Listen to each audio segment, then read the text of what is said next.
when it comes to fending off the coronavirus, we need to treat it as both an emergency and a long-term challenge.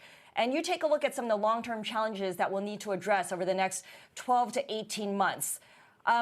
If President Trump wants to make good on this idea that we can restart the economy by, let's say, Easter, how do you go about identifying who can go back to work, who's safe enough, who's immune enough to do that? I mean, we don't have the infrastructure to even figure out who's sick at this moment. Yeah, well, I think that's a central question. The way to ultimately restaff is either because people have been infected by the vaccine and recovered, perhaps they were never seriously ill, but they've built up immunity as a result of it, or that we develop a vaccine. To tell whether people have been ill and recovered, you either need to have taken them through a hospital period or give them some kind of blood test, and that testing equipment is further behind in terms of its development and distribution than the testing was for determining whether people were were subject to falling ill. So that's a significant problem. The other thing I think we need to focus on longer term is vaccines. That's going to take a fair while, maybe a year to 18 months are the present estimates. But in the end, we get out of this because we've developed vaccines or because so many people have been infected and recovered that we have effectively a large portion of the population that's immune. Yeah, Richard, but kind of explain to me, because I'm a little confused here.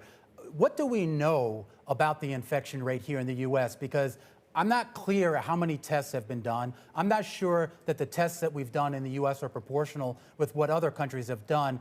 So are we ready to sort of give the all clear, send everyone back to work, get everyone back on public transit and back in stores? Have we done enough testing so far to reassure the American people that they're safe from the health threat? I think we have not done enough testing. I think we don't have enough resources out there at the moment for doing that testing. And as we roll out more tests, we're going to find there are more complications with supporting supplies that are used in those tests, which are not necessarily in adequate supplies. So I think it's a long process.